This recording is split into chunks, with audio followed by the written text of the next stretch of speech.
Dr. R.J. Rushdoony, RR 161AL69, Colloquy on Education. From the Easy Chair, excellent colloquies on various subjects. This is R.J. Rushdoony, Easy Chair number 175, July the 18th, 1988. Tonight, Otto and myself have with us Gary Mose to help us with the interviewing, and one of our staff members, Sam Blumenfeld. Sam Blumenfeld has been traveling back and forth across the United States speaking on Christian education, homeschooling, and formal Christian schools. If he hasn't been to your neighborhood, just wait. He'll be there. I think he's covered more communities in the United States in recent years than almost any other man living. As a matter of fact, I continually get letters from you saying that you heard Sam Blumenfeld speak in your community, and he was wonderful. Welcome, Sam. It's good to have you with us tonight. It's nice to be with you, Rush. What's happening on the homeschooling front right now? Well, you know, since I was last with you, it's about 2 years, a great deal has happened. The homeschooling movement has grown leaps and bounds.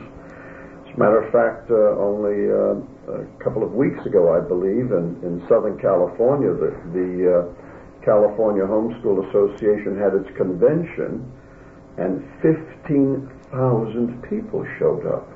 That was at Disneyland Hotel. So if that's a sign of the times, it's a very good sign that parents are finally doing what they've had to do all these years, and that is remove their children from the public schools, from humanist education, and they're deciding to educate their children at home. Some of these children do come out of Christian schools also, but I believe that that's not all bad, because the homeschool movement and the Christian schools are going to have to collaborate and work together in this area. Well, this noon I had a telephone call from John Lofton, and he was telling me that we are being the subject of some verbal criticism in the media. And one or two of the statements at least referred to the fact that in the 50s an aesthetic Catholicism was made popular by Buckley and Kirk. Then born-again Christianity, fundamentalistic and Arminian, dispensational, pre-mill, came in with the 70s. And now a very dangerous group known as the Christian Reconstructionists have arrived on the scene, and we were mentioned by name. And it well may be because of what we're doing that the great issue of the next decade will be the public schools' fight for survival. Oh, yes, absolutely. As a matter of fact, Rush, the title of my talk, my lecture that I've been giving for the last year or so is, Are the Public Schools Harming Your Children? And I proved to the audience beyond a shadow of a doubt that the children are at risk in 4 significant ways. They're at risk academically because of the methodology used in the schools, the method of teaching reading, which produces functional literacy. They're at risk spiritually because the public schools are doing everything in their power to destroy the Christian faith of children through such programs as values clarification and sensitivity training and situational ethics and multiculturalism and globalism and sex education and evolution and death education.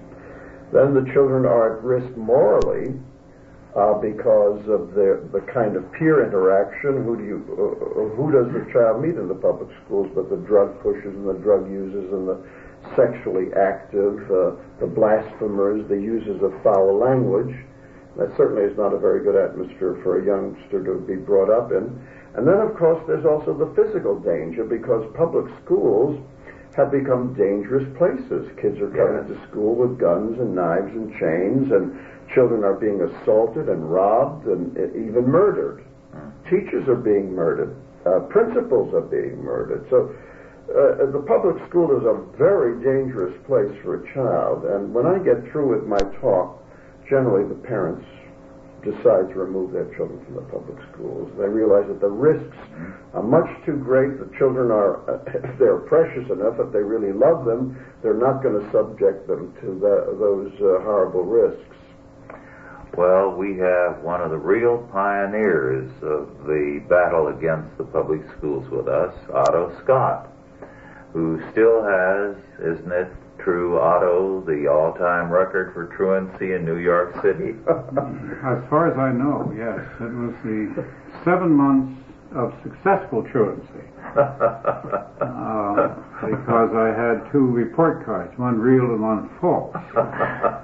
I presented my dad the false one. I went in the room every night to do my homework, and I read books, trashy books, and I wrote letters saying I was ill, and some teacher finally became concerned and came over to see us, and that, of course, exposed me. Incidentally, they almost sent me away until I was 21 for that.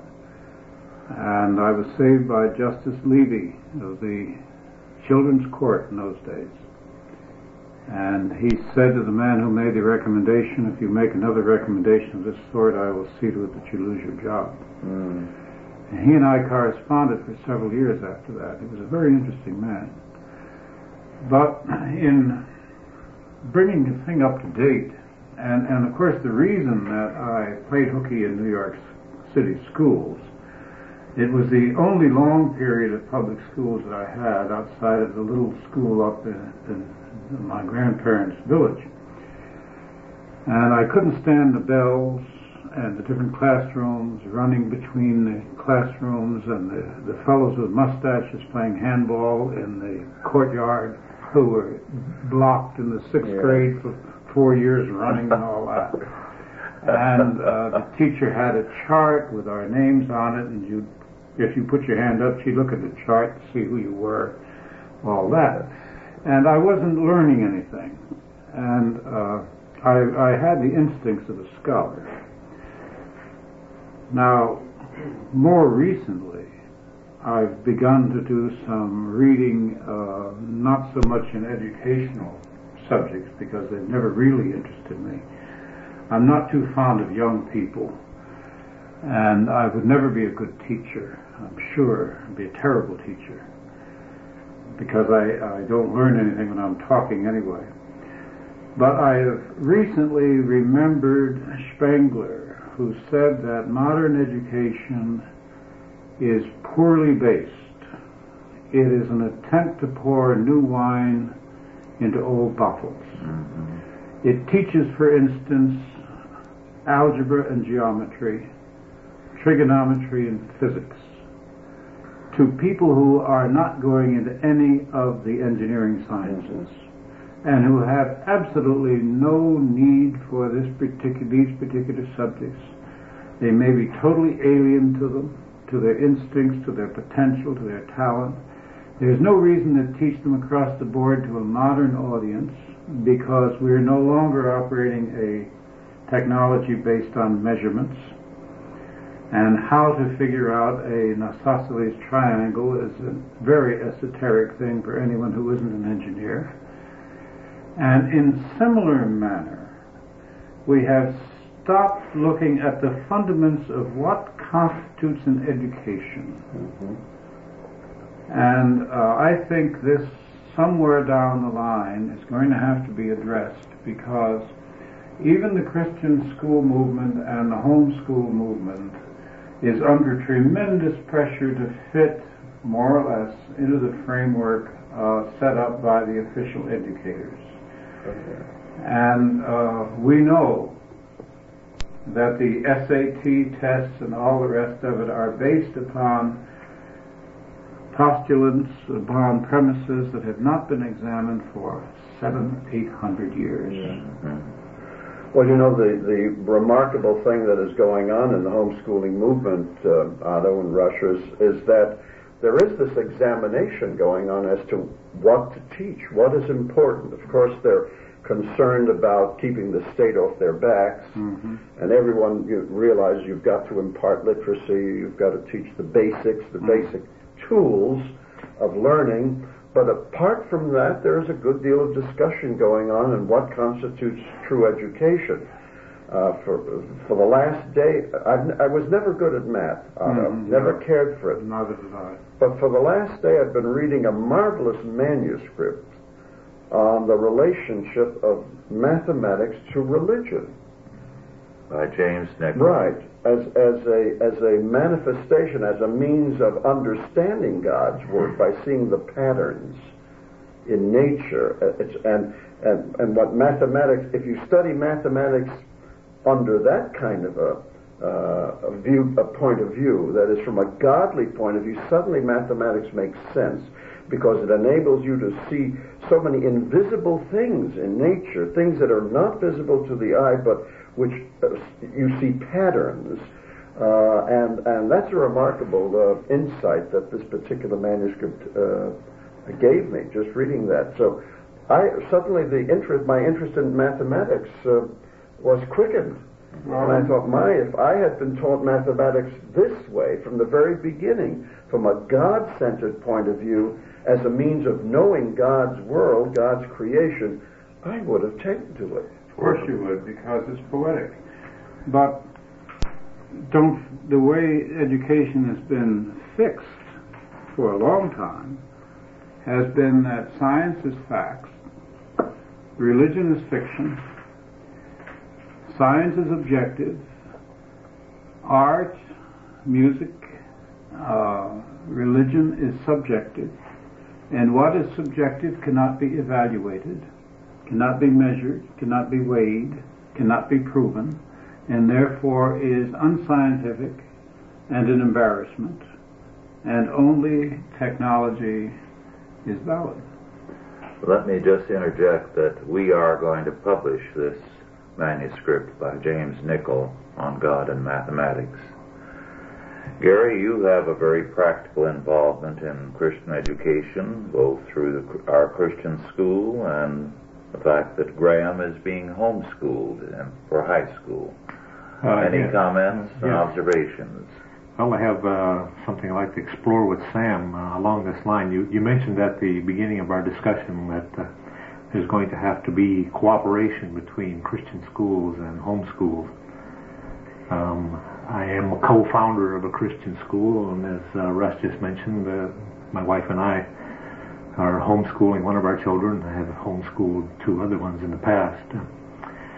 And I'm starting to get reports just in recent months about tensions developing between Christian schools and homeschooling families, particularly in churches which have started Christian schools in recent years and are experiencing a number of their families pulling out of the Christian schools and homeschooling. In what ways do you think that Christian schools and families in homeschools can cooperate? Some practical ways in which they could cooperate. Well, in the first place, the Christian school can act as an umbrella, in other words, to provide some legal protection for the homeschoolers as simply having them enrolled. That's one practical thing they can do. Also, Christian schools can offer certain extracurricular activities, music, band, the kind of activities that require group support. And some homeschoolers don't feel particularly able to teach highly technical subjects, chemistry labs, and that sort of thing. But also another important thing that the Christian school should realize is that while some families homeschool their children, K through 12, if you want to use those numbers, there are many homeschoolers who reach a point where they do want to put the child in a formal atmosphere. And if the Christian school has been friendly to the family, they're more likely to go to that school than one that has been hostile. So it's in the interest of the Christian school to befriend the homeschoolers, in the interest of someday getting some of those children back, just from an economic point of view. But they have to collaborate because we're all part of the same movement. You see, it's the same battle against secular humanist education. We're just doing it different ways. And remember, the Bible has given parents the responsibility for educating their children. As a matter of fact, the Bible commands parents to educate their children. So the parent has the first responsibility. If that parent wants to delegate that responsibility to a Christian school, fine. But if that parent wants to do it themselves, those parents want to do it themselves, they certainly should be supported by the Christian community. Isn't there a point, Sam, where parents are beginning to run into a sort of a dead end when you get through high school, for instance? Then what?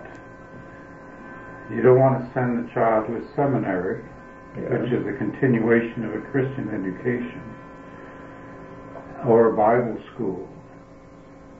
And there aren't very many colleges, so far as I know. Well, of course, there are Catholic colleges, and I don't know whether any Protestant colleges left at all.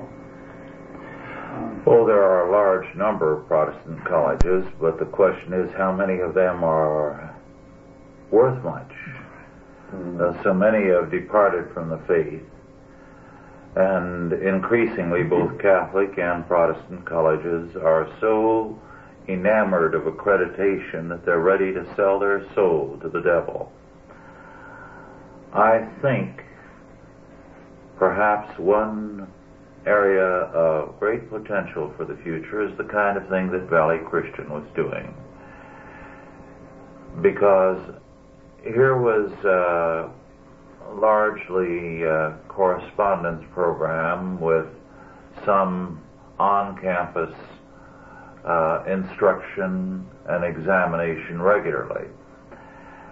And it was enabling a great many people, particularly older ones who were going back and trying to do their educating without surrendering their jobs and taking care of their families at the same time. And the results were exceptionally good. The graduates were a distinguished group until the state intervened there. Now, I think something like that may well develop within the next generation.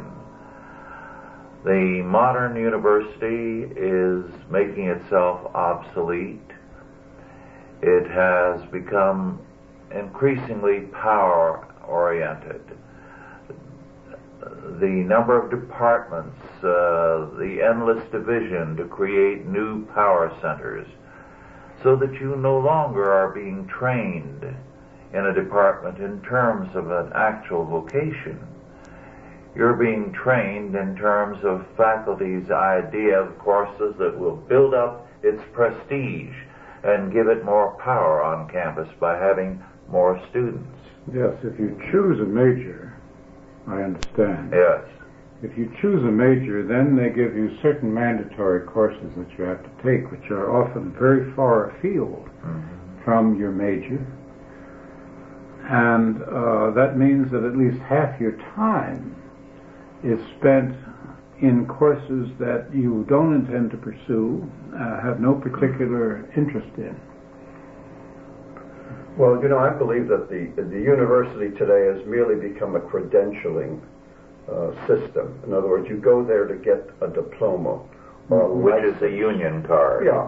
To become a lawyer or a doctor. That's all it is. You've got to go through it to get these pieces of paper that provide you with access to certain professions. Otherwise, you're left out. You can't even be interviewed in the average corporation without a degree. Exactly.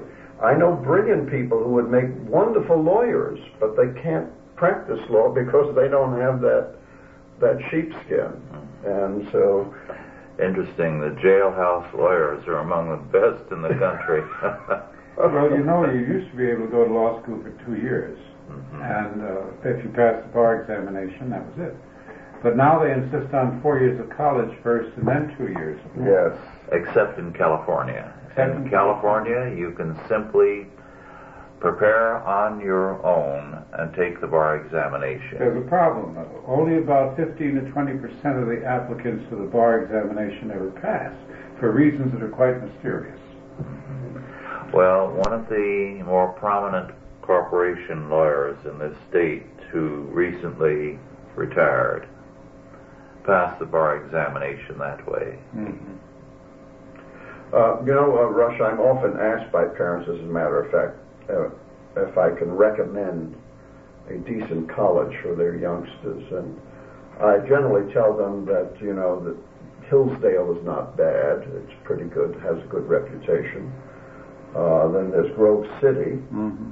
And if they want a very strong traditionalist religious education, there's Bob Jones University, which is really, when you go down there, it's almost like going back to the 50s. Mm-hmm. The girls wear skirts, and the boys wear pants and ties and shirts, and everything is done by the numbers, but it's quite a different atmosphere. So there are some colleges and universities, and I feel, though, that and particularly the military schools, the academies, we've had homeschoolers who have gotten scholarships to Annapolis and become officers in the military. So it isn't entirely hopeless. Oh, no. But I think it's a subject that's going to have to, it's becoming increasingly important. Yes. As the Christian and homeschool graduates increase, we're now getting into the business of adult schooling. Yes. That's the next big breakthrough.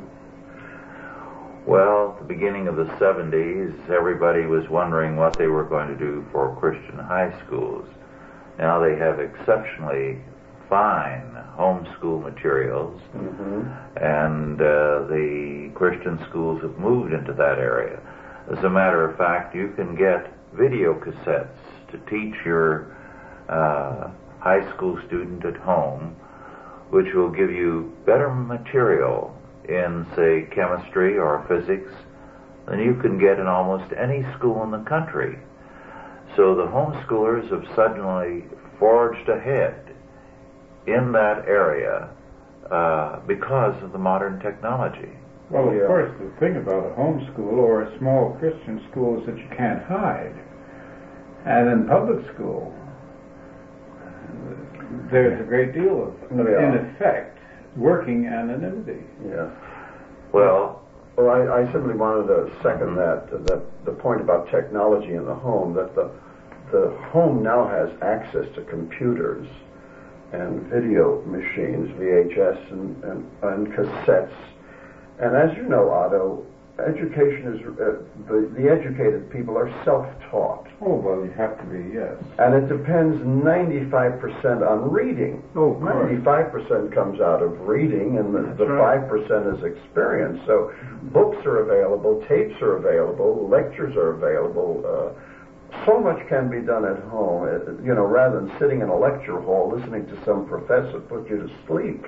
I mean, that's not my idea of education. That was clearly the case with our son, who just completed his junior year of high school as a homeschooler. He's gone all the way through his junior high, almost all the way through junior high, and all the way through high school as a homeschooler.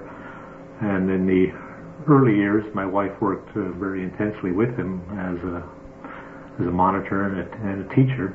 Yes. This past year, as a junior, he has worked almost entirely on an individual basis, reading, individual research. He's working on a much more intensive level than I ever did all the way through college. He dreams up his own research activities, and he follows through on that, and he's just completed his college entrance test, first round, and came out in the 99th percentile. So from my own experience, I can vouch for the fact that it's possible for a homeschooler to achieve very highly. Oh, yeah. I think one of the great advantages of the home school and the Christian school is the lack of money. Oh, yeah. Because some years ago, almost 20 years ago, a man in the sciences told me that the curse of the public schools was the money they had to spend. So that, for example, in the sciences, they had laboratories and they had microscopes, they had experiments to do and so on, or so-called experiments, really repeating the experiment of someone generations ago. And he said all that was a waste of time and money, that if some experiment needed to be demonstrated to the students, the teacher could do it. But the time could be better spent and more cheaply. So he said the money the public schools have was a major hindrance to science education.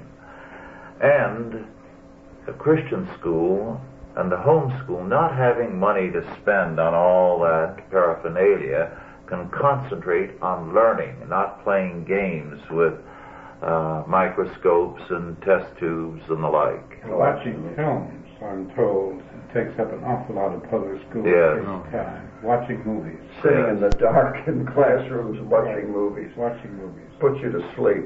But you're right about the business of the money doing so much damage to education. As a matter of fact, in Boston, we've had this so-called a compact between large universities and the public schools, and MIT was engaged in trying to help create a technical high school, and invested and this high school got a tremendous amount of free computers. They had a marvelous computer room which hasn't been used for the last 3 years because they can't find the software, or it's just, they get all this marvelous equipment, they don't know what to do with it. They don't even know how to use it, you see.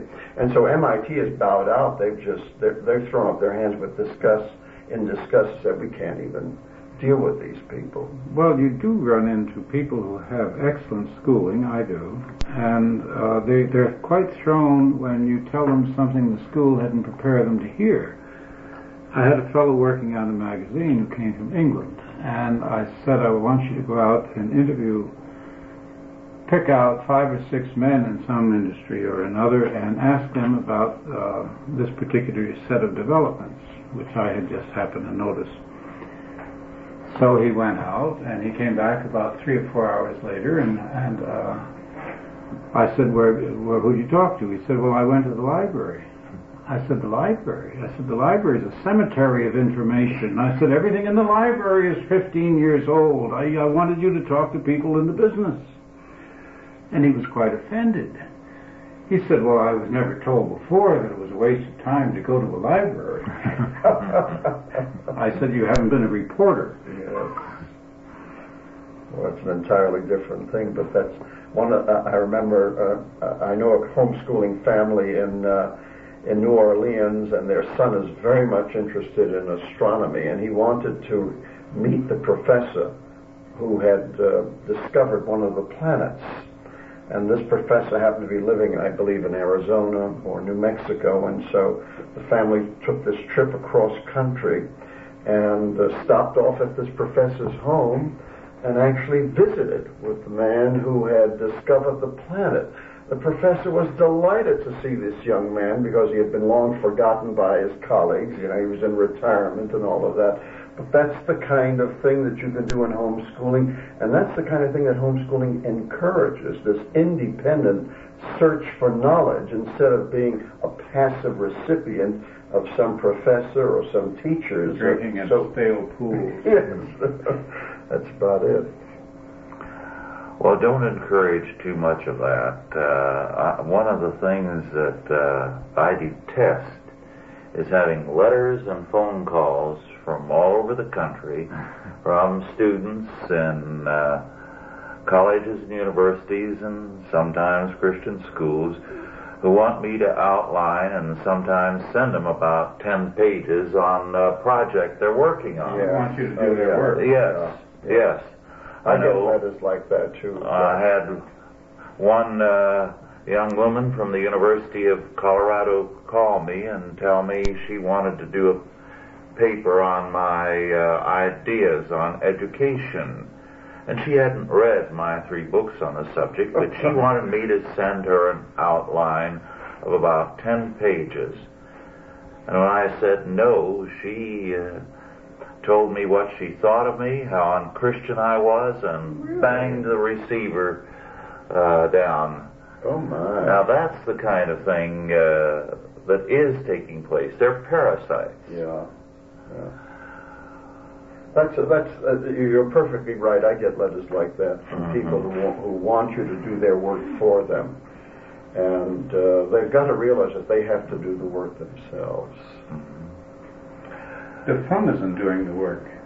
Yes, and these people today want things handed to them and feel there's something wrong with you if you don't. And they usually come out of the public schools. Oh, yes. You know, they're the ones who have been preparing all of these outlines, you see, or being told that they should have somebody else do it for them. I've encountered instances of public school teachers who encourage people to write for data from an organization which will tell them everything they want to know. Now, as we continue, Sam, I'd like to call attention to something that our oldest daughter, Rebecca, told us just a few weeks ago when she was here with her husband and children visiting. She said that the local grade school had a principal who made no bones about the fact that she was hoping the school would continue to drift downward in its academic performance, because then they would qualify for all kinds of special federal and state funds for schools that were dealing with children who were not performing and so on. So it would appear that our public schools reward a lack of performance rather than performance. That's true, Rush, because the federal funding goes to the schools that fail. The more failure you have, the more money you get. So there's a built-in economic incentive now for failure in the public schools, and that's one of the reasons why they're not interested in methods that work. That's one of the reasons why you can't get systematic intensive phonics in the first grade of the schools, because they don't want the kids to be able to read well. As a matter of fact, I've heard from teachers who have used phonics, intensive phonics in their classrooms, who were accused by the other teachers as trying to undermine the school's financial base by threatening jobs, special education jobs, by producing kids who can read, you see. As a matter of fact, Rush, we now have a whole industry, a whole profession devoted to taking care of failures. It's called special education, and the largest segment of children in special ed these days are not the deaf kids or the blind kids, but the so-called learning disabled.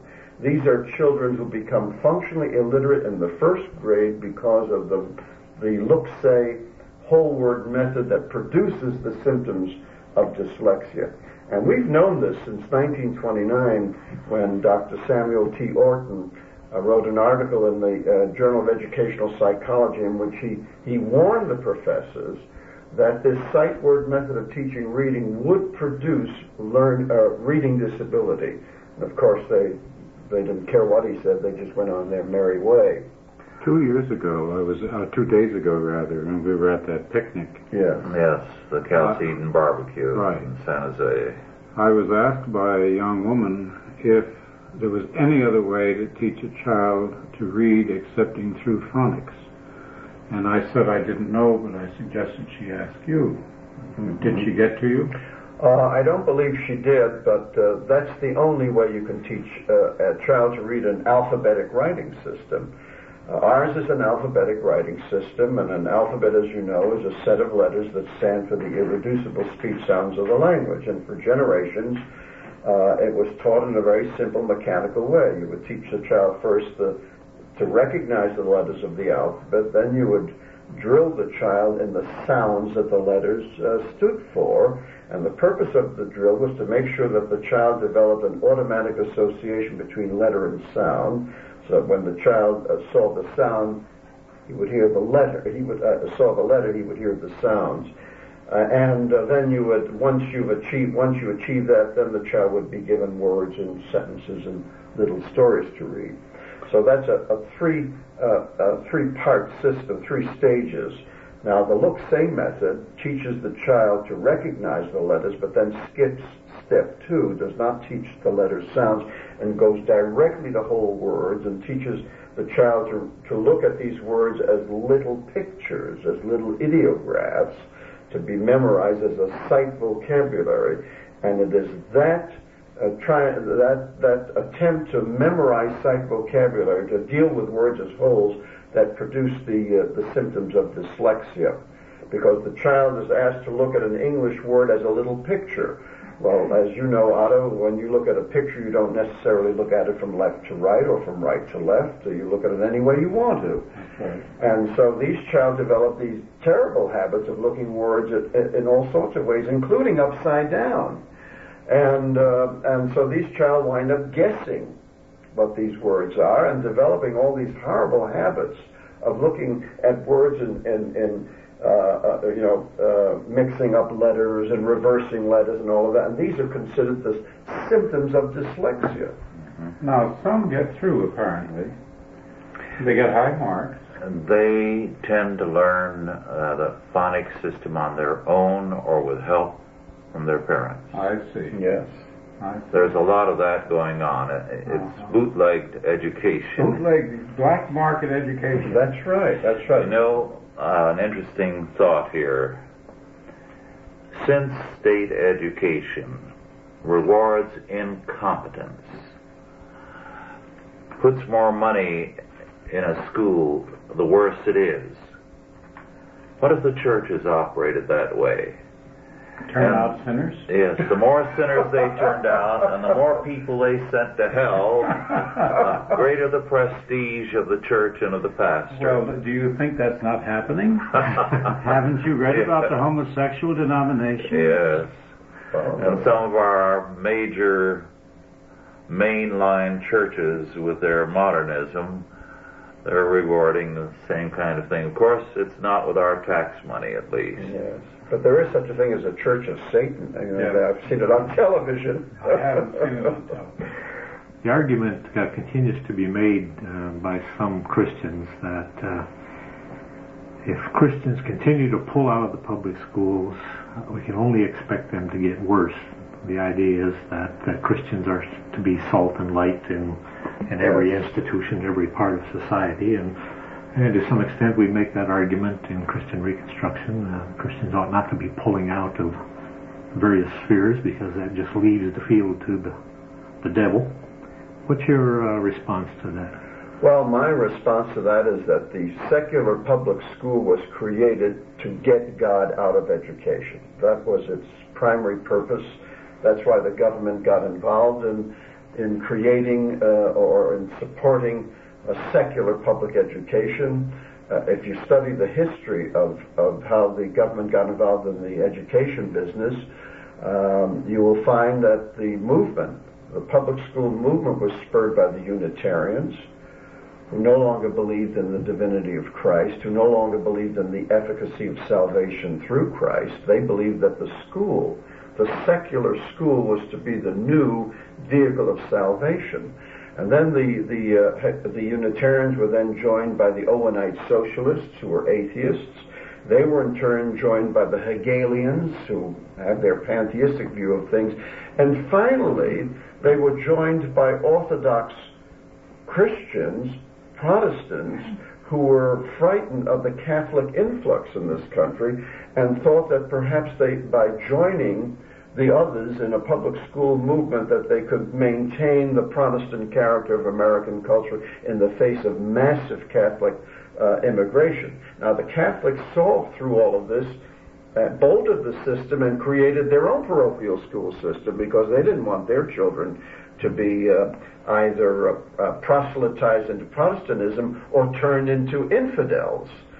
And that's why we have the system that we have today. So the public school system can never serve the educational and spiritual needs of Christian children. Is it redeemable? No, absolutely not. Well, don't forget that he started off with the dangers of public schools today.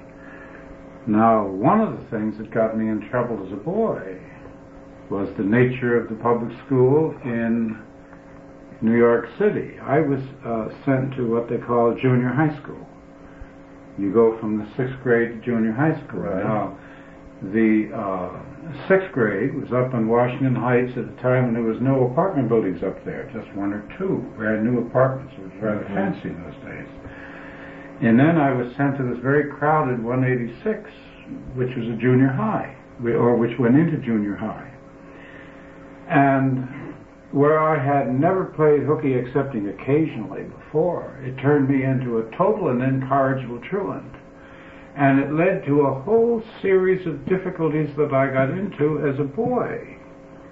That particular public school experiment. And not only at that time, but since, I have heard liberals say, well, the public school is a democratic experience. And you learn to live with other races and other groups. Well, I don't know how you can escape other races and other groups in the United States in the first place, or in life. It's going to happen to you as soon as you leave home anyway, even if you are born and raised in an ivory tower.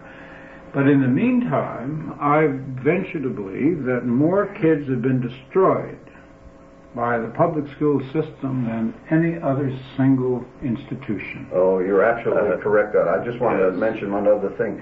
You had a miserable experience in junior high, so did I. In our junior high school, they had something called an open-air class. It was in the corner of the building, in which all of the windows were kept wide open in the middle of February. The theory was that if you were underweight, you needed a lot of fresh air. And they had to recruit... cure tuberculosis right. in those days. And they had to recruit kids for the open-air class. And they went to my mother and they told her that I was underweight and that I should be put in the open-air class. And so my mother, being an immigrant woman, didn't know what was going on, agreed. And so I was put in this horrible open-air class. I froze to death. It was filled with delinquents, about 10 of us there. The teacher was horrible, and that was the time when I began to play hooky. Okay. Yes. Yes. I was so miserable. Cause and effect. Right, exactly. You spoke, Gary, of sending children, I hear this all the time and it infuriates me, into the public schools to be salt. Right. Now, that is an evil idea, and you tell people when they say it, they are evil, because our Lord says to his disciples, mature men, ye are the salt of the earth. He doesn't say it to children. Right. Children are to be protected and nurtured, not to be sent out. We think Iran is very ugly and evil because it's sending boys of 9, 10, 11 into the front lines with guns that are bigger than they are to die. It's the same thing, only it's more brutal to send them into the public schools to have their lives blasted. Well, this is a totalitarian practice. Yes. They experiment with children, and you notice that they always trot out the very smallest children. Yes. They don't trot out the adolescents. They trot out the 5 and 6 and 7 and 8-year-olds, and then suddenly you don't hear anything more about it until you see the perfectly conformed university type. They also say, some of these parents, and they infuriate me, so I've reached the point where I can't talk to them without getting very angry. They say, my child can be a witness in the Yes. Yeah, that's right. And one woman never spoke to me again because I told her, what kind of witness do you have? I've never seen a witness come out of you that was anything remotely godly. What they're saying is that they're going to send little lambs into the wolf pack to somehow convert the wolves. Yes. And maintain their standard of living without having to pay for Christian schooling. Right. That's the key factor. You know, you cannot really take these different levels of intelligence either and treat them as interchangeable integers. Some children grow up later than others. Some mature quickly. There are racial differences, which are not simply matters of pigment. They're cultural differences. All of these things are extremely important, and to disrupt them into some sort of universal mold, a Procrustean bed, which everyone is forced to fit, has destroyed probably more minds in this country than poverty or anything else. Yes. Another thing that the public schools do is that they create a teenage rebellion, because they're teaching a different set of values through values clarification. They're telling the youngsters that they don't have to, conform to or obey their parents' values or traditions, that they can create their own. And this tends to create a conflict within the family. And you get this thing called teenage rebellion in America, which is considered very normal. And it doesn't exist anywhere else. Well, it certainly doesn't exist in the homeschooling family, where the families are integrated. That is, the children and the adults, the parents' lives are integrated. Whereas in the public school, the children are sent off to the school where they have their social life with their peers. They develop their friendships, their loyalties with their peers, and the parents develop their own interests. They play bridge or they go on a cruise, and the kids are left to their devices, and you get a separation and a parting of the ways. Whereas in a homeschooling, you have an integrated family where everybody is interested in one another. The children are part of their parents' lives, the parents are part of their children's lives, and that makes for a healthier family. Well, to clarify that a little further, that's not to say that in a homeschooling family there may not be conflict. Oh, sure. If I may use my own family as an example, I'm here to tell you that we've had plenty of conflict. The difference is, though, that we're not at cross purposes. The purpose of each individual member in the family is in the same direction, and it's not rebellion in that sense, because our purpose is common. Yes. Even though we may, have daily conflicts or conflicts over minor technical matters or personalities, our purpose in life, the goal to glorify God and to reclaim this world for our King. All of our children share that value with us as parents. So conflicts are resolvable then, because we have a common purpose. Yes. There is, I recall some years ago, I told you about the conference, youth conference I attended, because I was doing a project for the Council, I think it was, on Employment of Youth, which had grown out of the Child Labor Committee. And so for a while I was on the fringes of the educational establishment. And I remember attending a fairly pretty big collection of teachers, in which a number of them very proudly said, "I am not interested in the bright, I am interested in the disadvantaged." And I thought, a teacher that is not interested in the bright is some sort of intellectual pervert. Because the whole point in teaching is to discover and encourage the potential of the bright. What sort of a society can exist by taking care of its dullards at the expense of its brilliant? There is another aspect to the whole subject of education, and it is this.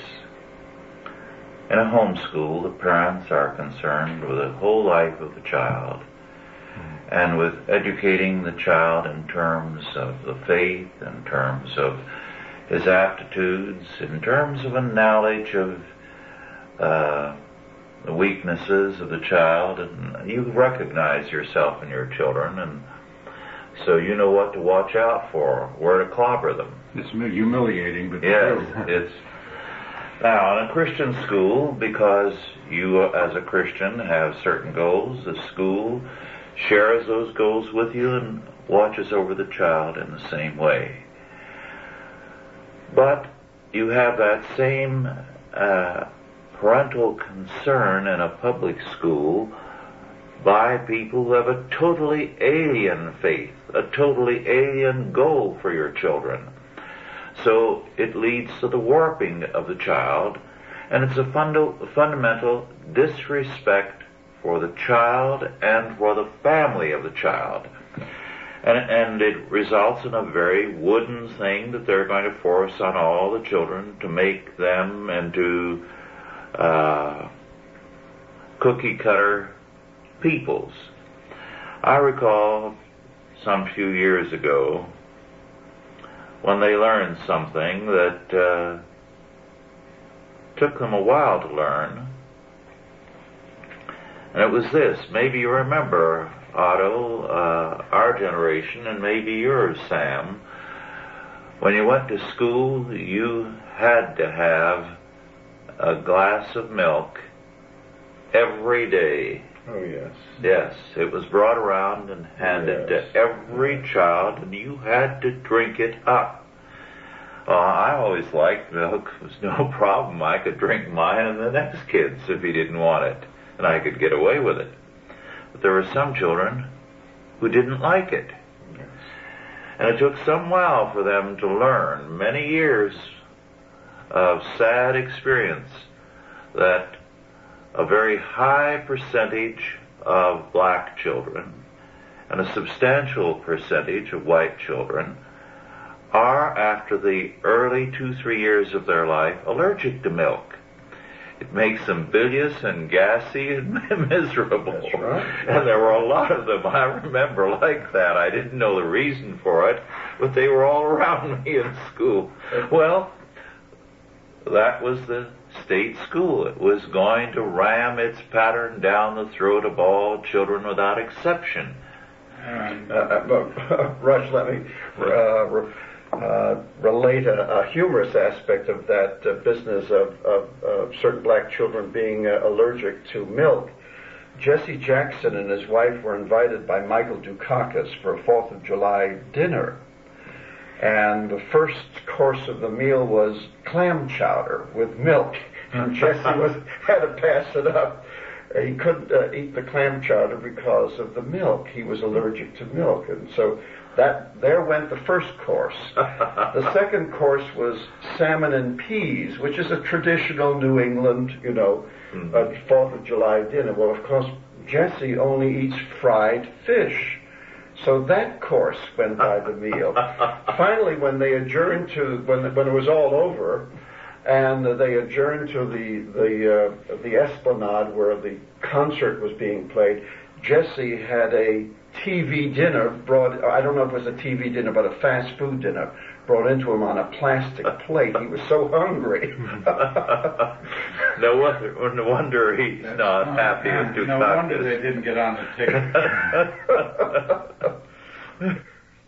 But that's the kind of thing that they really don't think about when they're dealing with when I first went to school, they used to skip grades. Yes. I skipped several grades. But I understand now they don't skip grades. No. Yes. And they don't flunk. And they don't flunk. Many schools across So the therefore the marks mean nothing. No. The grades mean nothing. Yes. And even if you have a 99 percentile, it doesn't mean that you're going to be admitted to any school you apply to. Another thing, Rush, is that the public schools have actually become anti-Christian. Yes. They're not neutral, as you know. They pretend to be neutral. Been. Yeah, they never have. But they are so anti-Christian that I'm sure you're aware of the case on this equal access, where the extracurricular clubs, Bible clubs, have been banned on campus. And of course, Congress passed the equal access law in order to give the schools the ability to, that is, the permission to permit Bible study clubs. Well, the schools now show their true color by saying, well, we can't have a Bible study club because the Bible is not relevant to the curriculum. We can only have extracurricular activities that are relevant to the curriculum. So, yes, you can have a chess club because it's relevant to logic and mathematics, but Bible study is not relevant to anything. Can you imagine the Bible not being relevant to what is going on in the school? The most important single book in all of... It's not relevant to a barbarian. That's about it. I was in a trial in the South in which that was the issue. Since the children were being bussed in from miles and miles around, some got in about 35, 40 minutes ahead because the same buses had to make several routes. They made the route so that some got in much ahead of the others, and they started a Bible study group, met in a classroom, and all hell broke loose. They were taken to court and lost. And they lost. Yes. And my heavens, the Bible is, The fount of our civilization. not only the There fount of was- our civil... Go ahead. Yes, there was an elderly black woman who was in the courtroom. A teacher had taught for years and years in black segregated schools, and then retired about the time of integration. And she was in that courtroom listening, and after I testified and left, she followed me out. And she said, they talk about Sodom and Gomorrah. They talk about Babylon, and we're going to put them to shame. Absolutely. What bothered me a great deal, Rush, was that the Christian lawyers could not see the relevance of the Bible they didn't argue that. What they argued was that, the other courses weren't relevant, that chess is not relevant, and therefore it didn't have to be relevant. They ceded the grounds of the argument. Exactly, and I don't know why Christian lawyers aren't better versed on these Why they're not things. more literate. Or more literate. Perhaps they didn't realize that the Bible is relevant to English literature, to archaeology, to ancient history, to Elizabethan English, to mathematics. To morality. I mean, ethics. If we have no standard, why not kill the judge and the lawyers and go on about our business? Right. Considering what you said earlier about the public schools being established specifically to create an anti-religious atmosphere in this country, if that is in fact the purpose of the public schools underlying it all, should we have Bible reading and prayer in public schools? Well, I think it's Christians have to simply abandon the public schools because, as I said, they can never serve the spiritual or educational needs of Christian children. So why bother to tamper with them? You're going to constantly spend money in court when that money could be used for homeschooling or creating Christian schools. These cases are very expensive. And while the opposition, Norman Lear and his crowd, can get $1 million of legal service free of charge, as they did in these last cases, in the creation case, the Louisiana creation case, the Tennessee textbook case, the Alabama humanism case, the liberals donate their time, but Christians have to pay through the nose to get legal help in these things. And what happens? We've lost every case now. Even so, I feel uneasy about the idea of abandoning the field. There are poor people, and people who both have to work, can't take care of, they can't put up a homeschool thing. And there are people who have disabilities of their own, and so forth, so on. And there's an awful lot of millions of lives involved. And sooner or later, we're going to develop cases that we're going to win. Well, I look at it this way. I attended a homeschooling conference where a black mother got up and said that she works, she'd love to homeschool, but she can't. Mm-hmm. And so I suggested, well, perhaps there are other homeschooling families that could help this lady, you see. That has been done, I know. And as soon as the meeting was over, she a bunch of women converged on this mother willing to help. So there are ways of taking care of these things. I'm not saying abandon the children in those schools to simply the Satanists who now run the establishment. I'm simply saying, though, and I have nothing against a Christian teacher who wants to remain in a public school as a missionary. But that Christian teacher should do with his or her eyes open and know what the risks are. But that's all right, you know. There are Christian teachers in the public schools who are trying to do something. But I'm saying, though, that the parents' first responsibility is to their own children to make sure that they get a decent education. Well, our time is almost over, so I hate to cut it short, but I'm going to have to. I'd like to add just this word. One of the problems with the Christian lawyers is that they're so harried and rushed going from case to case that it's very difficult sometimes to stand back and look at the thing objectively and see the whole thing. They're so hard pressed, and they simply fight it on this issue and that issue, and are short of funds. They can make more money in other kinds of law. And we do need to develop more resources here so that our lawyers are better able to fight these issues. Well, our time is up. Thank you all for listening, and thank you, Sam. It's been a delight. Authorized by the Chalcedon Foundation. Archived by the Mount Olive Tape Library. Digitized by ChristRules.com.